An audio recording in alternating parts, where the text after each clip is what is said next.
Hi, good day everyone. Today we are going to discuss the cognitive development during early childhood. As I have mentioned in the previous video, this is a three-part presentation. The first one is the physical development. This presentation is the cognitive development, and sasamahan tayo ni Miko today to discuss the other half of this presentation. And the last one would be the socio-emotional aspect, which will be discussed by Regine. If you have any questions, please reserve that for our online discussion. You can have a copy of this PowerPoint presentation at the link in the description below. Today, we are going to discuss three cognitive development theories. The first one would be according to Jean Piaget. The second one is according to Lev Vygotsky. And the last one is the information processing theory. The first two topics was already discussed prior to the midterm exam, and the information processing theory will be elaborately discussed during your facilitating learning subject. The first theory that we are going to look is Jean Piaget's cognitive development. If you can still remember during our discussion of Jean Piaget's cognitive development, he mentioned the different stages of cognitive development. The early childhood would fall under the second stage, which is the pre-operational stage. And again, I would just like to remind everyone that there is no definite age bracket on this specific stage. It can vary from individual to individual because of other factors such as the environment, the way that the parents are raising the child also contributes on how the mind or the knowledge of the child is being developed. According to Jean Piaget, the pre-operational stage is divided into two stages. The first one is the symbolic substage, and the second one is the intuitive substage. In the symbolic stage, preschool children show progress in their cognitive abilities by being able to draw objects that are not present by their dramatic increase in their language and make-believe play. This is manifested in the increase of their language and make-believe play. For the intuitive substage, preschool children begin to use primitive reasoning and ask a litany of questions. You would often encounter pag early childhood, ang daming tanong lagi ng bata. The development in their language ability facilitates their endless asking of questions. While preschool children exhibit considerable cognitive development, their improved cognitive processes still show some aspects of immaturity and lack of limitations. While preschoolers still may be limited to pre-operational thinking, as you have seen, they are still making significant advancements in their cognitive abilities, like the acquisition of symbolic thought. Symbolic thought is shown in preschool's children's ability to mentally represent an object that is not present. They do not need to be sensory motor contact with the object or person in order for them to think about it. Preschoolers use symbolic thought in play, reading, writing, and when, for instance, children pretend that one thing represents another, such as a wooden block they are using as a microphone, or in their socio-dramatic plays of bahay-bahayan. And also, for reading and writing, they realize that pictures stand for events in history and that letters represent sound in language. So that is symbolic thinking and intuitive thinking. Now let's look at the important concepts presented by Jean Piaget during the early childhood development. The first one is irreversibility, their failure to understand that an operation can go in two or more directions. A good example of this concept is when a child does not realize that a juice in every glass can be poured back into the juice box to which it came from. The second theory, or the second important concept, would be the unidimensional thought, or the children's lack of conservation. Our next concept by Jean Piaget is what we call the transductive reasoning, or the child's thought jumps from one particular to another and see cause where none exists. For example, we have Mike and his younger sister. Mike did not like to share a piece of cake with his younger sister. Mike's younger sister was sick. Mike then concludes that he made his younger sister sick. Transductive reasoning happens or it manifests when the preschool children do not use deductive or inductive reasoning. To further discuss Jin PJ's theory of cognitive development or the pre-operational stage, here's a infographic presentation. This was from Sprouts. You can check the whole video or in the description link below. 2. The pre-operational stage, ages 2 to 7. Our thinking is mainly categorized through symbolic functions and intuitive thoughts. We have lots of fantasies and believe objects are alive. As we are not able to apply specific cognitive operations, Piaget calls this stage pre-operational. We learn to speak and understand that words, images, and gestures are symbols for something else. When we draw our family, we are not concerned about drawing each person to scale, but rather with their symbolic meanings. We love to play pretend, which allows us to experience something new and learn a lot. At around age 4, most of us become very curious and ask many questions. We want to know everything. We can call it the birth of primitive reasoning. Piaget calls it the intuitive age, because while we realize that we have a vast amount of knowledge, we have no idea how we acquired it. Our thinking in this stage is still pretty egocentric. We think others see the world like we do, and still don't understand that they see it differently. And that summarizes Jean Piaget's cognitive development during early childhood. Now, before we proceed to the second theory, let's have a quick review of our brain connections. The brain development in preschool years. From science, you had in high school or even in elementary, you will remember that our brains is composed of numerous cells called neurons. That these neurons are connected to each other so that our brain can function.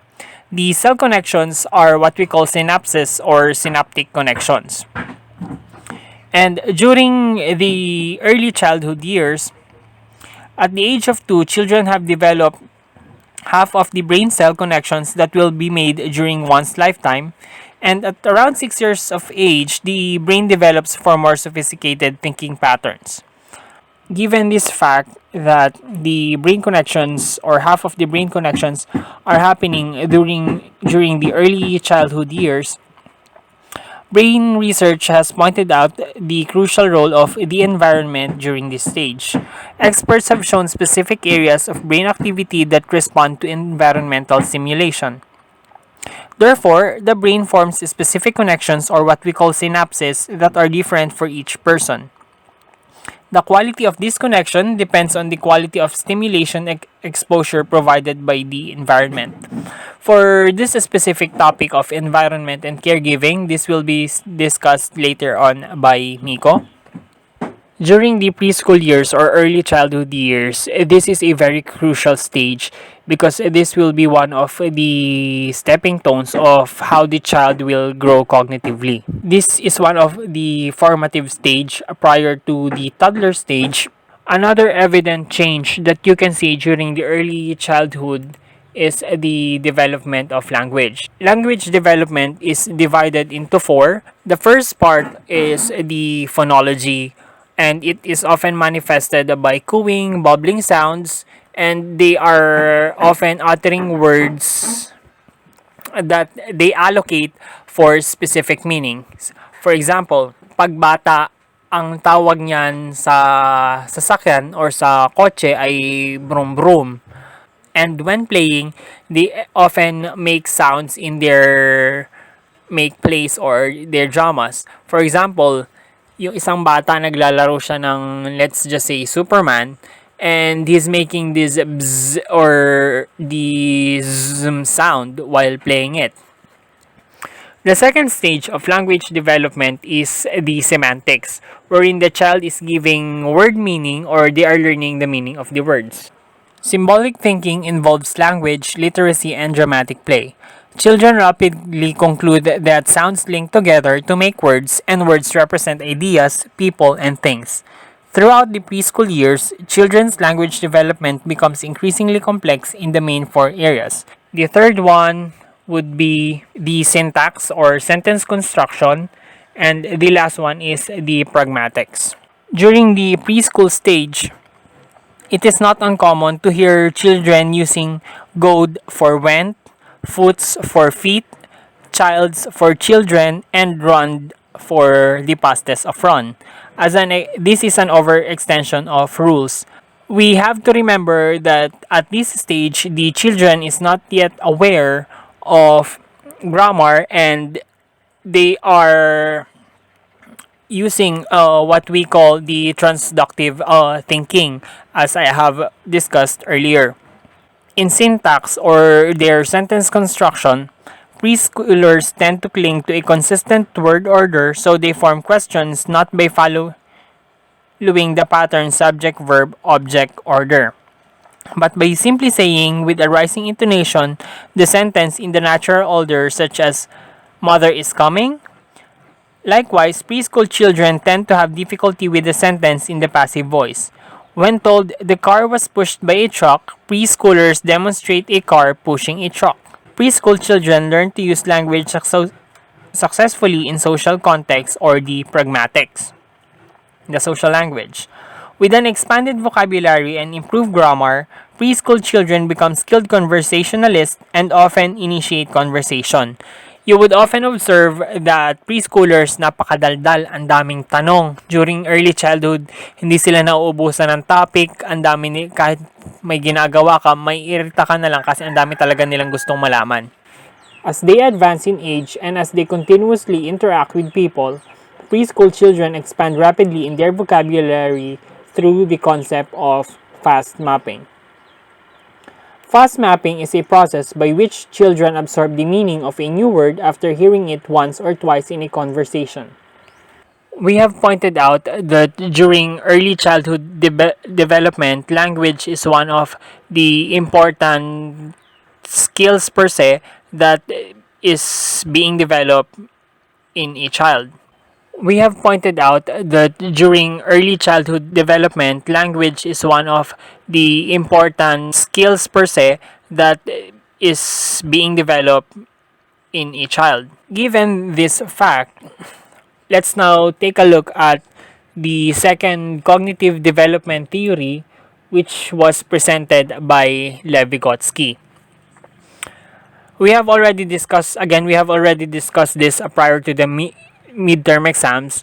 I will just give you a quick review and a more comprehensive look at this theory during the early childhood development. Vygotsky believed that young children use language both to communicate socially and to plan, guide, and monitor their behavior in a self-regulatory fashion, which what we call inner speech or the private speech.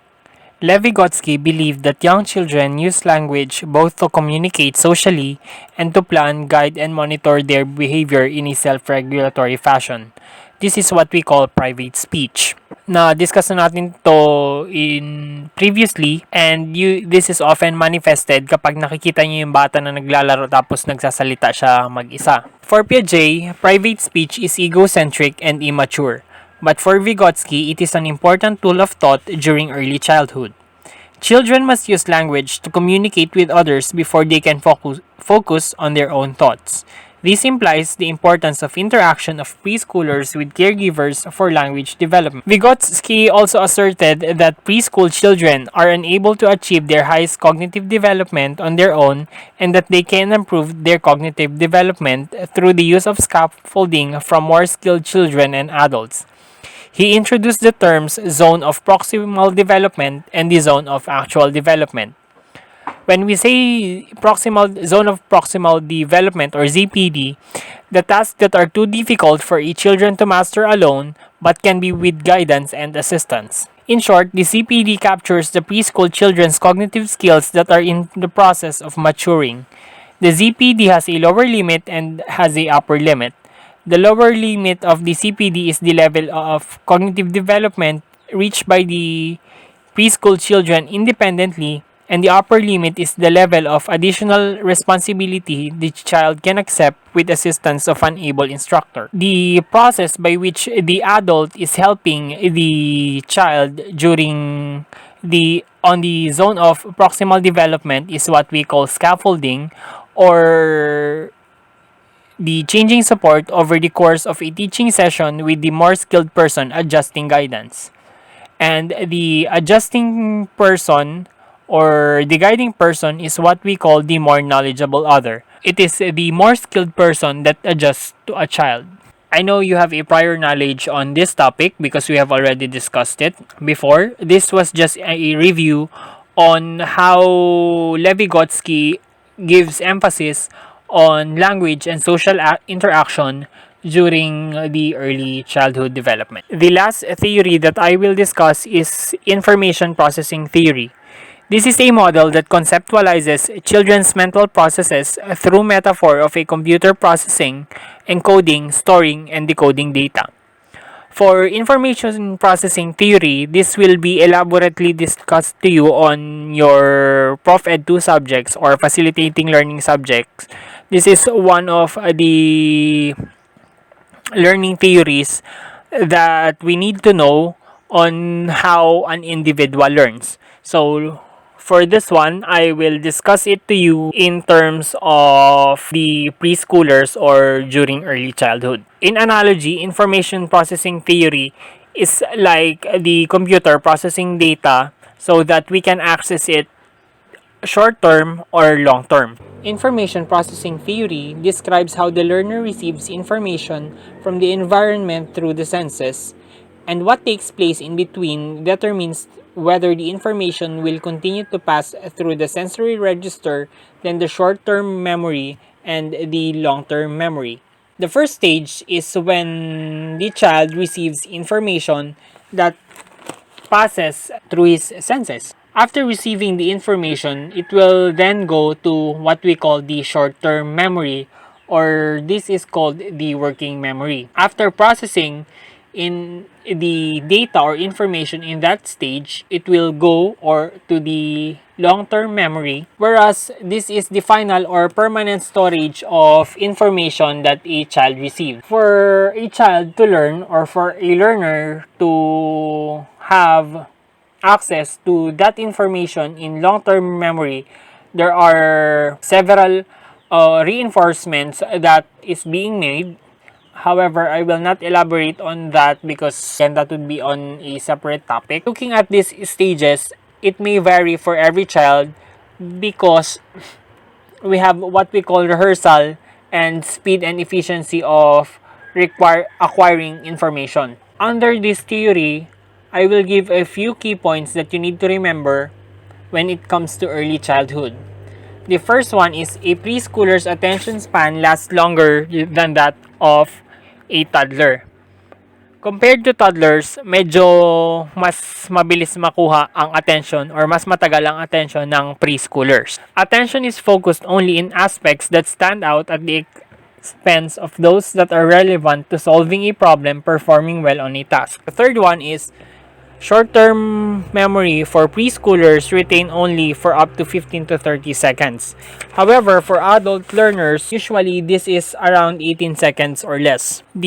Another key point that we need to take note of the information processing theory is that preschool children recognize previously encountered information, they recall that information and reconstruct it in the present. An example of this is try asking a preschooler what she did last Christmas vacation, and when she returns to preschool after the holiday, she will be able to give you specific details on how her vacation went. This is one of the notable key points during the early childhood in terms of information processing theory. Another key point during early childhood development is that part of long-term memory involves storing information about the sequence of events during familiar situations such as scripts. And the last one is between ages 2 and 5, long-term memory also begins to form. This is a reason why most people cannot remember anything during their childhood. Between the ages of 5 and 7, children learn how to focus and use their cognitive abilities for specific purposes. For example, children can learn to pay attention and memorize lists of words or facts. This skill is obviously crucial for children starting school who need to learn new information, retain it, and produce it for tests and other academic activities. So I have introduced earlier the concept of scripts. Involves sorting of information about the sequence of events during familiar situations. For example, children understand that entering the classroom as a class after the flag ceremony involves a specific sequence of steps. One bell means to cross your hands right over left on your chest. Two bell means pass quietly and follow the line until you reach your seat. Children ages 2 to 5 also start to recognize that there are often multiple ways to solve a problem or give different solutions. And those are the three important theories that we need to understand during early childhood development that be discussed later on in other professional education subjects. That's why we need to understand as early as now how a child behaves, because this is the foundation of their cognitive abilities and at the same time their formative years. To continue discussing this topic, here's Miko who will give you another concept that is essential during the early childhood years. This topic is a part of the cognitive development of preschoolers, the young children's theory of mind. Theory of mind refers to individuals' thoughts about how mental processes work. By the age of 2 or 3, children become aware that the mind exists. They refer to needs, emotions, and mental states. When a preschool child says, "I forgot my doll," "I want my ice cream," this implies that he or she is aware that the mind exists. Cognitive terms such as know, remember, and think usually appear after perceptual and emotional terms but are used by age 3. As the representation of the world and ability to remember and solve problems improves, children start to reflect on their own thought processes. They begin to construct a theory of mind, or a set of ideas about mental activities. This develops markedly between the ages of 3 and 5. It includes awareness of one's own thought processes, social cognition, understanding that the people can hold false beliefs, ability to deceive, ability to distinguish appearance from reality, and ability to distinguish fantasy from reality. How do children manage to develop a theory of mind at such a young age? Various speculations and research findings suggest that social experience is very important. Social experience includes early forms of communication, imitation, make believe play, language, and social interaction. A quick look at what preschoolers can do. Below is a list of preschoolers' cognitive skills lifted from the Philippine Early Learning and Development Standards. In receptive language, the child is able to understand both verbal and non-verbal forms of communication. At 31 to 36 months old, a child can speak in simple sentences, talk about an event, and is understood. At 37 to 48 months old, a child uses some prepositions, uses plurals, uses past tense, uses newly learned words appropriately in sentences, uses newly learned words appropriately when in group conversations. At 49 to 60 months old, a child draws and tells a story about his drawing. In pre-reading and pre-matching, the child is able to match identical objects, colors, shapes, and symbols. At 31 to 36 months old, a child matches identical objects with two attributes, color and shape, matches identical uppercase letters, matches identical lowercase letters. At 37 to 48 months old, a child copies simple patterns with two or more attributes, color, shape, sequence, and continues this without guidance. Recognizes familiar logos like McDonald's and Coke, recognizes signs, male and female restroom, stop and go, danger or poison.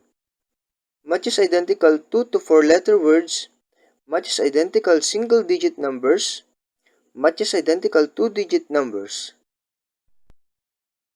In pre-reading and pre-math, copying letters and numbers, the child is able to recite the alphabet and numbers in sequence. At 37 to 48 months old, the child prints uppercase letters with a model with some reversals. At 49 to 60 months old, a child prints complete name without model, prints uppercase letters with a model with no reversals, prints lowercase letters with a model with some reversals, prints numbers 1 to 5 with a model with some reversals, and at 61 to 71 months old, a child prints uppercase letters without a model and with no reversals, prints lowercase letters without a model and with no reversals, prints numbers 1 to 5 without a model and with no reversals. Domain: Cognitive development. In attention and activity level, the child is able to sustain attention and modulate his activity at age-expected levels. At 31 to 36 months old, the child completes simple tasks without prodding. At 37 to 48 months old, a child may be distracted but refocuses on his or her own. Remain settled while leafing through a picture book for 5 minutes. Remain settled while listening to a story using picture books for 5 minutes. Sustain attention and concentration on a tabletop activity for 10 minutes. Can work on a school assignment with minimal supervision. At 49 to 60 months old, a child sustains attention and concentration on a tabletop activity for 15 to 20 minutes. Can work on a school assignment with minimal supervision. At 61 to 71 months old, a child can work on a school assignment independently.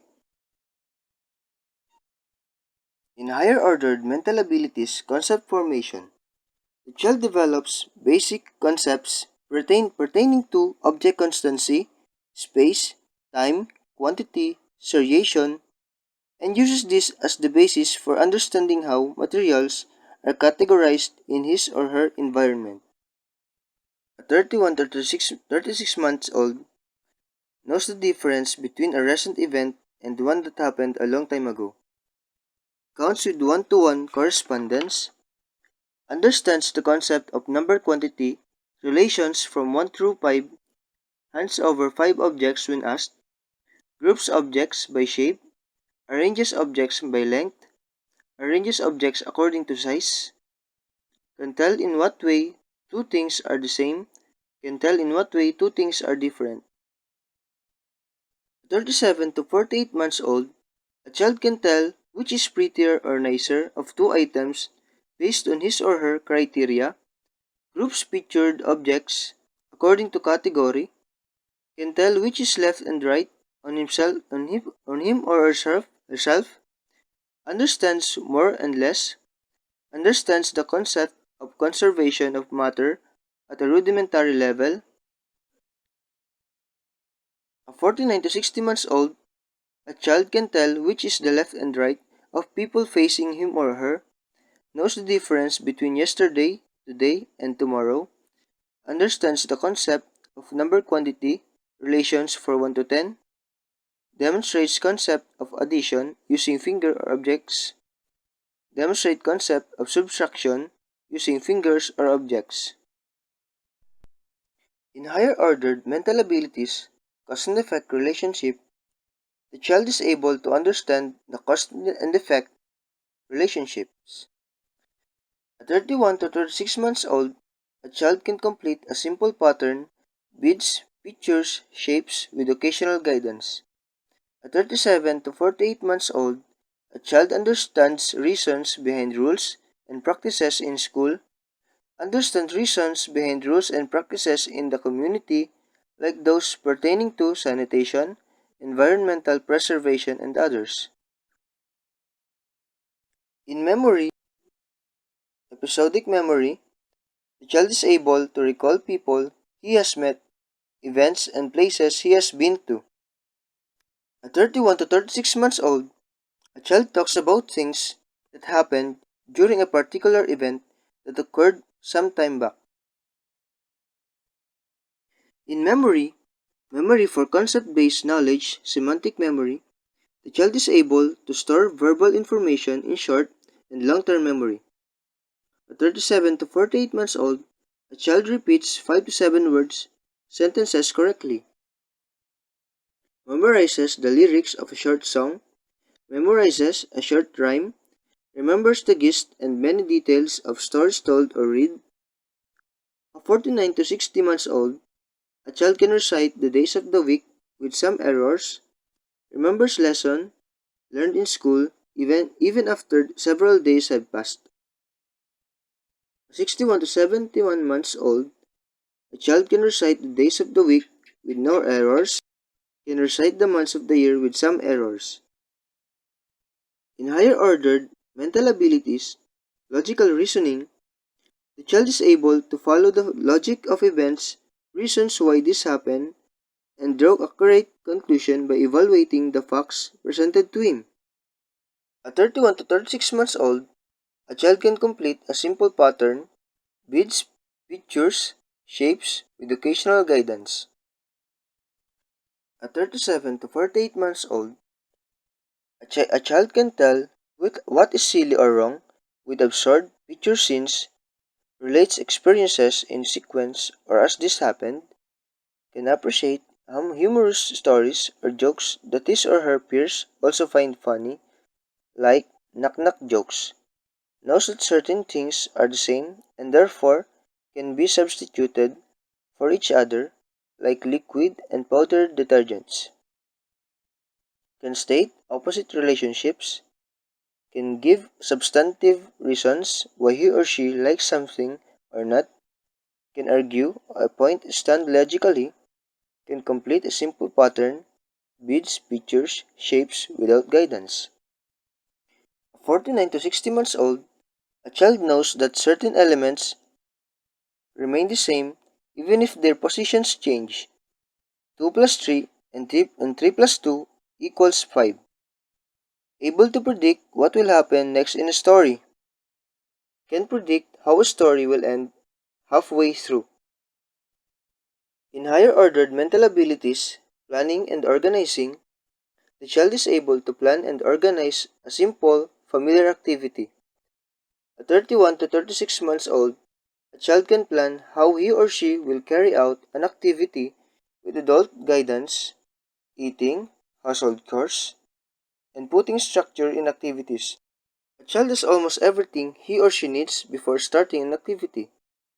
At 37 to 48 months, 3 to 4 years old, a child can dress following an organized sequence, can bath following an organized sequence. At 49 to 60 months old, a child can plan how he or she will carry out an activity without an adult guidance. In higher ordered mental abilities, creative thought, the child is able to generate new ideas or concepts or new associations between existing ideas or concepts. At 31 to 36 months old, a child pretends to be engaged in grown-up activities, like in playing office, pretends to be a character in a family story, creates new words or names for people or objects. At 37 to 48 months old, a child can make a pun or joke, creates some dance moves, creates lyrics of songs using familiar melody, pretends to be a character in his or her own made-up story, formulates rules to implement in a game. 49 to 60 months old, a child can draw things or scenes from experience but with no actual model or reference, just from memory. At 61 to 71 months old, child can draw or paint things that do not exist in real life, fantasy, or imagination. In higher ordered mental abilities, cognitive flexibility, the child is able to shift to more adaptive cognitive processing strategies in order to effectively deal with new and unexpected conditions in his or her environment, including problem solutions. At 37 to 48 months old, a child modifies actions based on new experiences, change block structure that falls, explores alternative solutions to a problem and select one option, is able to shift activities without much fuss, is able to know when the topic of conversation has changed and adjust accordingly. The role of caregivers, parents, and teachers in the cognitive development of preschoolers. Learning about how preschoolers think and learn, one will realize that parents and teachers can do a lot either to help preschoolers develop their cognitive skills or impede them. With the best of intentions, one can do more harm than good if the approach to teaching preschoolers is not appropriate. Some adults think that the role of preschools is to prepare the children to pass the entrance examinations of elementary schools, and so they harass the preschoolers to master academic skills. This leads the preschoolers to be stressed and to have a negative disposition about school and about learning. Below are some appropriate practices that help develop the cognitive skills of preschoolers. For 3 years old, speak with children as often as possible. Use short sentences, ask questions, and listen. Add new information to your children's sentences, like, yes, that's a flower. It's a tall, red flower and it smells so good. Teach children to memorize first and last names. Provide books for children to read and read the same books to them. Read poetry and nursery rhymes. Encourage child to repeat a story and discuss the ideas and events. Read titles and point to important words on pages, packages, and street signs. Encourage interest in reading and writing by sharing a grocery list or note for parents. Provide paper, small notebooks, and markers for use in dramatic play. Count objects of interest, for example, cookies, cups, napkins, or dolls. It is better to use objects that you can move one at a time as you and the children count. Measure and have children help measure and count as you follow a recipe. Explain why and how things happen with the help of a reference book. Help them to simple science activities like magnetic attraction, freezing water, planting seeds, making a terrarium, and flying kites on a windy day. Provide sets, toys, and other objects that go together. Discuss similarities and differences. For example, point out sequences in cooking. Sing simple songs. Make simple rhythm instruments. Shoebox or milk can drums, rattles of mango beans in a box. Encourage a variety of body movements and dance to music of many kinds. Play musical games such as London Bridge, Ring Around the Rosie, and The Farmer in the Dell. For 4-year-olds, read aloud each day and encourage children to look at the books on their own. Provide alternative reading material with a collection of outdated coupons, junk mail, newspaper ads, and old cereal boxes. Say nursery rhymes and finger plays together. Encourage 4-year-olds to tell stories to younger children. Encourage interest in writing and words. Provide children with paper and notebooks for writing. Print letters and numerals on artwork and label toy shelves with pictures and words that describe objects. Teach important number and space concepts. Sort and count everything in sight like silverware, socks, rocks, leaves, and others. Talk about things being in, on, under, behind, beside, before, and after, larger than, too far. Teach children the correct use of the telephone. Encourage 4-year-olds to help you plan and plant a garden. They will love to water plants daily and will enjoy measuring plant growth. For 5-year-olds, add drama to your reading sessions each day by using different voices for different characters. While reading a familiar story, stop before the end and ask children to add their own end to the story. Ask 5-year-olds to tell you a story, write it down and post it on the wall or refrigerator. You can also record the child telling the story and let him listen to himself later. Ask what if questions. What if there were 5 little pigs instead of 3? What if Little Red Riding Hood saw a rabbit instead of a wolf? Involve children in writing thank you notes, holiday, greeting cards, and letters.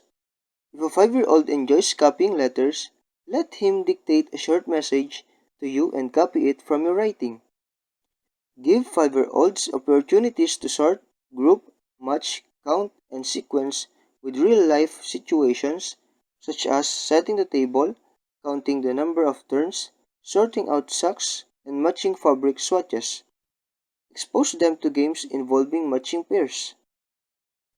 Take questions seriously. Talk to children about what happens and why. Give answers they can understand. 5-year-olds will show an increasing interest in numbers. Encourage them to count anything of interest: cups, leaves, drums, bells, number of children absent, and others. Encourage interest in jokes, nonsense, and riddles by reading humorous stories, riddles, and nonsense rhymes. Join them in jokes from school, books, and TV. Give opportunities to express dramatic and creative interest.